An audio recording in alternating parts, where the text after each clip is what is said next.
Hello everyone and welcome to my newest FNAF video. I know I already made one and it looks like I'm trying to milk this series now since that video performed well, and you would be absolutely right. This video is actually a prelude to a video I really want to make, especially before Game Theory basically makes the same video, aka FNAF Ultimate Timeline, since I've been following this series ever since the first game. So basically today I'm going to be proving one of Game Theory's theories to be not wrong in a way, but not right in a way as well. So the theory that he made, which I recommend you go watch, I'm most likely going to put it in the description, which a lot of YouTubers say and then they don't do, but I mean, I'll do the same thing. If it works, it works. But anyway, so the theory is that the first 4 FNAF games of this series are not actual events that happen in the series, but are actually games made by the rogue indie developer that is told to us to exist in the video game FNAF Help Wanted.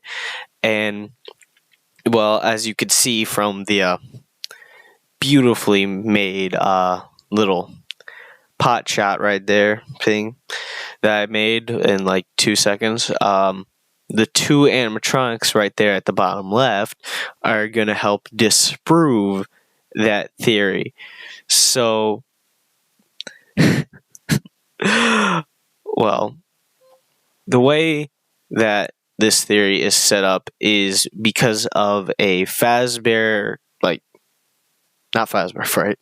I was about to say Fazbear Fright, but a Tales from the Pizzaplex story, which is a new book series for the FNAF franchise. They had Fazbear Frights, and now they have Tales from the Pizzaplex. So in the story, we follow the rogue indie developer. Well, a rogue indie developer, not the rogue indie developer. We have no proof that it's actually the one from the games. Well, we follow the rogue indie developer as he gets hired by Fazbear Entertainment to make the games by actually getting tricked into it, because he goes on this date, then gets kidnapped basically, and is basically forced to make the games without being forced to. It looks like he's being not forced, but we all know when reading the book that he is being forced. Now, game theory points to this book as being exactly what the first FNAF games are. The first 4. The first 4 are made in this book by the indie developer as just stories in his brain about Fazbear Entertainment, the stuff he knows. And they kind of give him some spooks and some scares in his quote-unquote new house to try and get him to be in the more horror-minded, ness of the franchise that is Fazbear Entertainment. So then it comes all together to at the end of the story, he finds out his family that they were fabricated, and they were actually robots the whole time, and that all of this was fake just to get him to make video games. Now, that story is a pretty good story. I enjoyed reading it myself.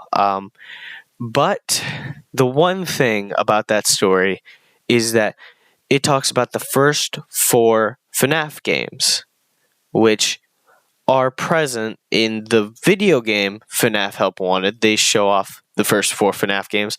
But then we have one of the 2 that disproves this theory. And that would be Circus Baby. and also Funtime Freddy and Funtime Foxy, both being in Help Wanted as well. Well, these VR, like the VR game, which is canonically a game in the actual FNAF universe, is supposed to be like a cover up of a cover up. The indie developer makes games that are a cover up of their past things, but then they make a cover up of said cover up as to like make it so no one knows the real truth. So the one thing is, though, if this is true, if the first 4 FNAF games are not canon anymore and are video games in the FNAF universe, then having Circus Baby be in Help Wanted would poke holes in that very, like, so much, because of the fact that this theory makes it to where everything post Sister Location is canon. And that includes Sister Location.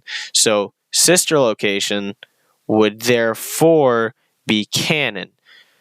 And so Circus Baby would definitely not be one of the great things to have in a cover-up if you already covered up stories about the other parts of your franchise. Now, I know probably for me that didn't make sense at all, so I'm just hoping that made sense for you guys. But basically what I'm trying to say is having Sister Location be canon, but at the same time telling us in the same video game that the rest of the stuff in said video game is not canon, would kind of be like having Old Man Consequences from FNAF World in Ultimate Custom Night, which is a real thing. So FNAF World is seen as not canon, but Old Man Consequences is technically now canon, a part of the universe of, well, Afton's personal hell. So I'll get into that in the whole big timeline, but I was just making a reference to how having something that isn't canon in a canon game, or having something that is canon in a non-canon game, is kind of wishy-washy in a way. So what I'm basically trying to say is that Circus Baby being in a game that has gameplay from every other game, like the first FNAF games, and then having her do exactly what, like, in the book, the family does, is kind of poking towards the fact that the indie developer's story is being told via the gameplay of Circus Baby's, like, mode. So therefore, if that which we know is a canon event is in this game, how do we not know that the original 4 FNAF games are actually canon? Well, that comes in via Nightmare Fredbear's gameplay. So he basically is how do I explain this? Well, having both sections be set in the same room with a canon event, which shows off the indie developer basically hiding in the closet, which happens in the story, which you do in Circus Baby's mode, and then having Fredbear be in the same room in his mode, kind of does tie together the fact that you can theoretically say at that point both are canon, which then would suggest that everything we know is canon. And to further elaborate on this, the fact that most of the Easter eggs in these games in FNAF 1 through 4 are not seen in Help Wanted. Like the stuff that talks about the murders and all that, the stuff that they're trying to like say didn't happen. They're trying to say that stuff is fabricated, yet in the game that they have made to try and cover that up, they have no mention of any of like the FNAF 2 death mini games or FNAF 3's like secret combinations in order to unlock the happiest day ending. And FNAF 4's crying child, we never see any of that, which there would probably be the more focus if this was trying to actually cover up anything. I believe Help Wanted is actually just trying to say that the stories that were being told were like the stories that they find to be the best to try and disprove are the stories of the night guards getting almost murdered, and same with the kids in the bedroom getting almost murdered. They're trying to cover that up because that's the stuff that we see could theoretically see in the indie developers' games. Now, I think the indie developers' games are more closely based on what is in Help Wanted than what is actually shown in FNAF 1 through 4. I believe FNAF 1 through 4 is the canonical events of what Fazbear Entertainment is trying to cover up, and then Help Wanted is showing us what the closer to what the indie developer was showing, because the ending of Help Wanted shows Glitchtrap stuffing a child into the suit of Freddy. Well, it doesn't show it, but it heavily implies it, which would then be William Afton stuffing a kid into Freddy, which is one of the things that I believe they would try and cover up. They wanted to cover up the fact that kids go missing and then get stuffed in the suits. They also wanted to cover up the stories of the, night guards getting pursued or the children getting pursued in their own homes by the animatronics to kill them. And another thing that I have been looking into, I barely looked into this, I won't lie, is the fact that when you're on the opening roller coaster for Help Wanted, you see a literal picture of none other than Nightmare Fredbear. Now, Nightmare Fredbear isn't really an actual animatronic in the games. Like, those animatronics are to be illusion discs, like, of the animatronics.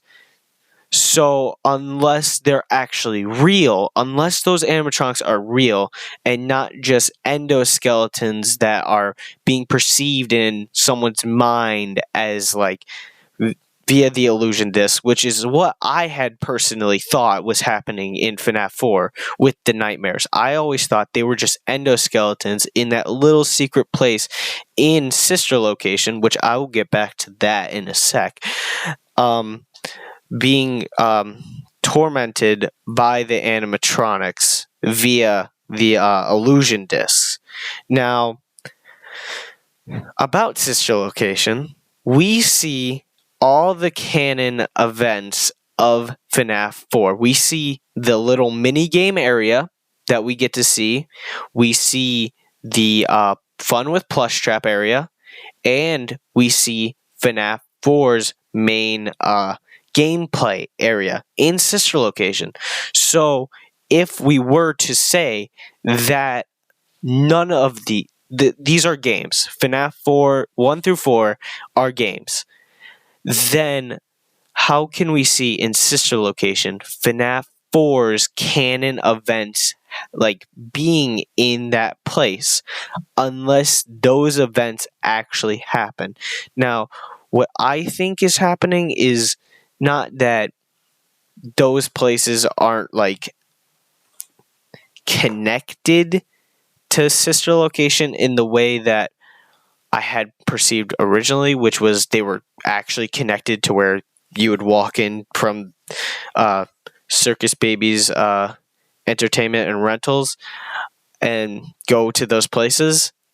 I think they're connected via underground. Like sister location is underground, and the then going up is the places that we know of. And so now, with all this information, the basis could be said that FNAF 1 through 4 is canon in a way to where the original games are true events. Those are the true events. They connect to FNAF's post sister location and beyond. But the Help Wanted games, the versions we see in Help Wanted, are the ones closer to what we see from the indie developer. Those are the ones that like they're trying to poke fun at. They're trying to say these didn't happen. The indie developers' games, but FNAF 1 through 4 is how we see what actually happened in those events. The indie developer had heard stories about what happened at these places, and so clearly he would be able to communicate via his games actual real events that happened, like the real places and some like rumors he heard about night guards getting got, which could then theoretically show why there's multiple names for each night guard in the series on those like checks at the end or the pink slips. But at the same time, we know why those exist. But in the indie developers' games, he could have had those been like, oh, I heard a rumor about a night guard named Mike Schmidt who went to Freddy's location, came out saying stuff about, Freddy trying to kill him or something like that. Those could be the reasons why events that we know to be true in our FNAF 1 through 4 games can be real, but at the same time, we can also realize, that the games that this indie developer has made could have similar things to what we know are fact, but can be portrayed in a different way, to where with FNAF 1 through 3, we know that the main character is Michael. Michael Afton is the main character of those games in our perceived knowledge. But at the same time, we can have it to where FNAF 1 through 3, made by the indie developer, they have Mike Schmidt, they have Jeremy Fitzgerald, they have Fritz Smith,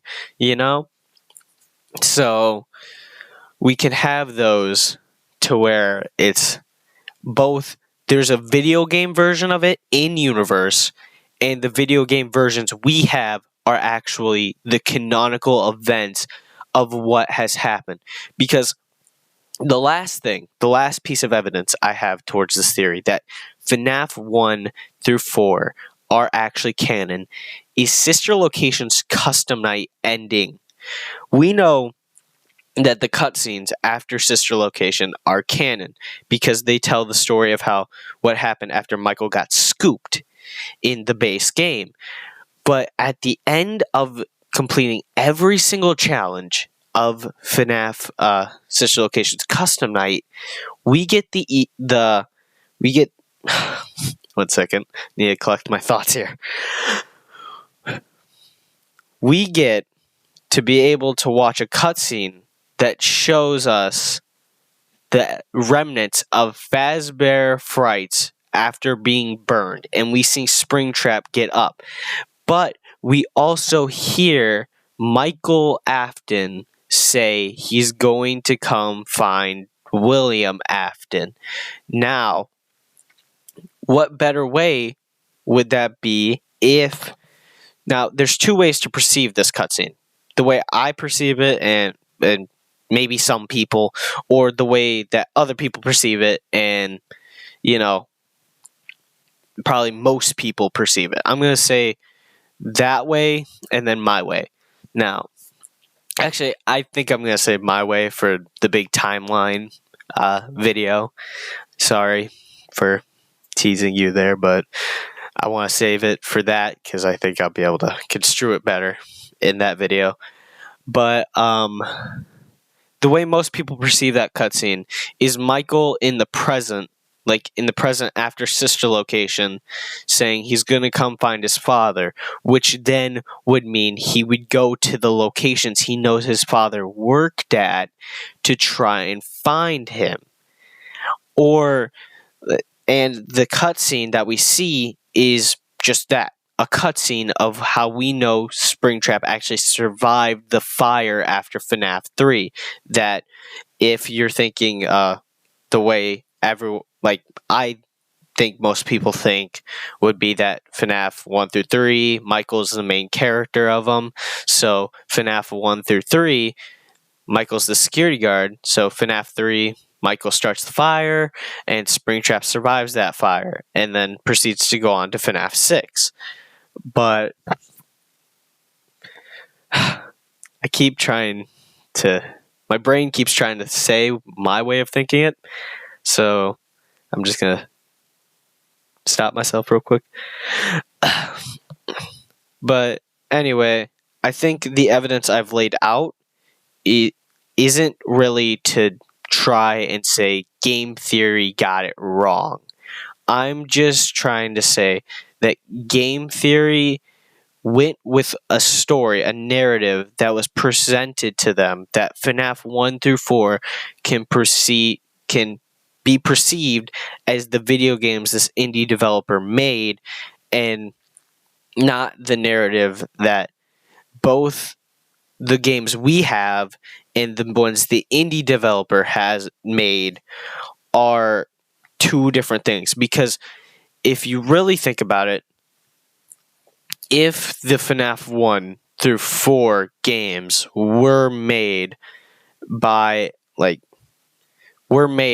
exactly how we see FNAF 1 through 4 in in the games we play, those are the exact games that the indie developer made, then the story would be doing a terrible disservice to try and portray that by it never telling us what the games are about. The only time we can really confirm that one game is being made exactly kind of how we see it be made in the games would be FNAF 4, with in the story the spooks and scares that are a part of the house being described as the nightmare animatronics. But the one nightmare animatronic I do not believe we see in that story, which then helps prove the narrative that the games that we have versus the games that the indie developer made, are two different things, is Nightmare Fredbear. I believe we see the 4 original cast. I may be wrong on that. It's been a little bit since I read that book. But the 4 original cast of Freddy, Bonnie, Chica, and Foxy, in specific certain ways, they may have I don't think they may have Bonnie. I'm thinking different. I think instead of Bonnie, they have a snake. And then they have spiders. I don't think they have Freddy either. I think I may have been wrong on that. I think the only one that we see is actually Foxy and Chica of the Nightmares. But that's the only time we can confirm that these animatronics that we see in the games can be the same as the ones the indie developer made. But one instance that I would have to point out as being too, like, awkward to be actually true would definitely be if the FNAF 1 through 4 games are games in universe by this indie developer, then how would he have come up with the narrative of FNAF 3? How would he have made FNAF 3's purple guy the one we know to be true? That is a real thing in universe, which then leads to the question of, why am I even saying this?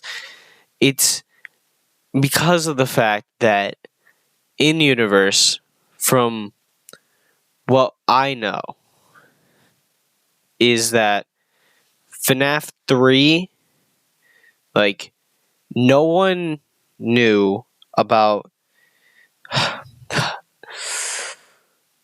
I need to backtrack for a second. Okay.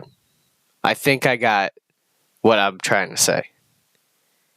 From what I know in the timeline of events for this Tales of the Pizzaplex to be happening would be after FNAF 6, when Fazbear Entertainment was disbanded by Henry and then reestablished as an LLC, which is confirmed in Security Breach via the Balloon Boy minigame.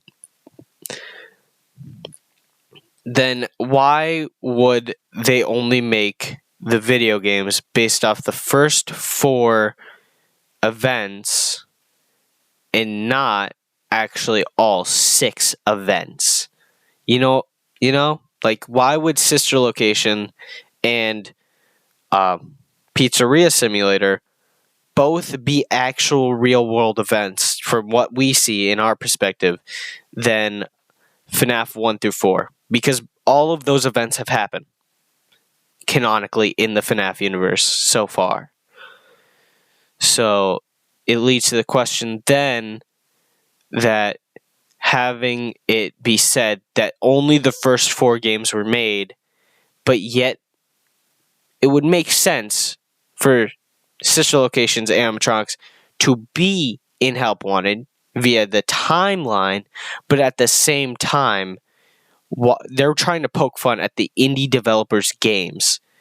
The first 4 games, not Sister Location. Sister Location is out of the mix, out of the bag. So therefore, having Circus Baby be in there, in the game, along with the other Sister Location animatronics, including the Sister Location itself. You actually go into Funtime Foxy's area to try and get to the parts and service of Sister Location in the game. Why would that be accessible in the cover-up of the first 4 FNAF games in a VR title? That makes no sense. Here's why I think that the animatronics are in there, most likely.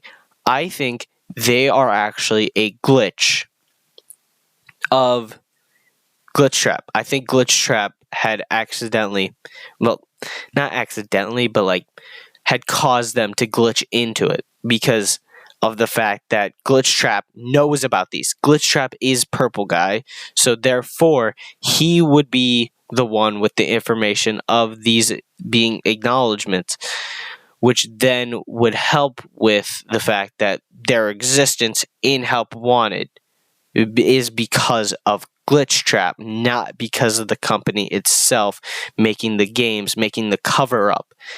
They, I believe, in my personal opinion, are helping us come up with the narrative that I've been saying, that the games that the indie developer made are separate from the games we know about because of the fact that the indie developer never put, if FNAF 1 through 4 are games made by the indie developer, never would put the Sister Location animatronics in there because of the fact that FNAF 4 nor FNAF 1 through 3 had the Sister Location animatronics in them. So then their existence wouldn't be necessary in a game that's trying to cover up only FNAF 1 through 4. So I believe that those aren't supposed to actually exist in this game. They are caused by Glitchtrap, who knows about those and actually helps us with the narrative to know that Glitchtrap is like putting stuff in this game to, as how do I put it? I don't really have a motive for why he would do this. It might be actually, the circuit boards that were scanned via Glitchtrap were also a part of the sister location stuff, Like, not part of it, but like have caused those things to be implemented into this game. And then also, the fact that if we are to believe that they intentionally put the sister location animatronics into this game, why? Why would they do that when they're only trying to cover up the stories that have been told to them? Which we know the quote-unquote rogue indie developer, which is what he's called in Help Wanted, was hired. He was hired, and we know the story of him. He made FNAF 1 through 4. So if he was hired and he didn't go off and be actually go rogue from the company after being hired, he was under their payroll the whole time. So they never mention him making 2 more games, going off on his own, making 2 more games that actually show real events that happen. The only events that we see, could have seen from this indie developer's games, were the events Fazbear Entertainment wanted us to see. And I do not believe Fazbear Entertainment would want us to see what we see in FNAF 1 through 4 in the video games we have played. So I know I'm adding on to this cake too much, but I think it's necessary to build up this narrative so then it doesn't crack down easily. Because, I would love to be proved wrong. I would love for someone to try and prove me wrong, because I would just love for someone to react to this. But, but in hindsight of everything I've said, basically what I'm saying is, the whole gist of this whole thing is that FNAF 1 through 4 seems like it's canon. They really, really do. They fit super well into the narrative that has already been constructed via both those games and the games past FNAF 4. And also the fact that the evidence of them trying to be video games doesn't really work if you think about it for too long, which I have. And the fact that sister location animatronics coming into Help Wanted really helps the narrative that that FNAF 1 through 4, from what the indie developers made, could have been different from the FNAF 1 through 4 we got. There's 3 ways to look at it. 1, Glitchtrap did it. 2, Fazbear Entertainment did it. And by it, I mean put these sister location animatronics into the game. And then finally, the 3rd way of looking at it is that FNAF 1 through 4, that the indie developer made, could have actually had sister location be a part of FNAF 4, the 4th game, because they're all in, except for Funtime Foxy, which then throws a wrench into this theory, but at the same time kind of doesn't, because remember, FNAF 4 is connected to FNAF sister location in universe, from what we know from playing sister location. So therefore they are connected, so therefore Funtime Foxy's area can exist coexist with FNAF 4. So basically, we know that the indie developers' games, FNAF 4, could have had the robots that we know as the sister location robots in them because of the fact that the robots that were disguised as his family turned out to be, the animatronics. They turned out to be robots, which what we know from the books, the Fazbear Frights, Eleanor, aka Circus Baby, can pretend to be people. And also we know from Sister Location, they pretend to be Michael. They steal his body and pretend to be him. So that would make it a very strong argument that the Sister Location animatronics could have been in the indie developers FNAF 4 because of the fact that the indie developer basically lived FNAF 4 and Sister Location at the same time. He got duped, he got pretended by robots that could have looked like them, but from Matpat's theory and the description from the book, they look more like the staff bots, which would make sense. But at the same time, the staff bots didn't exist around then. If you think about it, from the canonical timeline, the Pizzaplex hasn't been built yet, I don't believe. I believe it builds in, 2030, from what I've heard. I really don't know about Sister Location. I'm gonna have to do a lot of digging around for that when my ultimate timeline comes out. But anyway, I believe that with all the evidence I've construed, I'm just going to leave a final statement that the FNAF 1 through 4 that the indie developer made can be perceived as very, very much different from the ones we got because of Help Wanted. Help Wanted basically shows us what the indie developer made rather than what we actually see from the first 4 FNAF games. And that is all I have to say. Hopefully, all of that made sense. And I hope to God that, if this theory makes no sense, someone, tells me that before I go off and make an ultimate timeline using the evidence I have here and then mess everything up. Well, that's all I have. I'm glad I decided to make this video at 3 a.m. Because why not? But anyway, that's all I have to say. Bye, guys.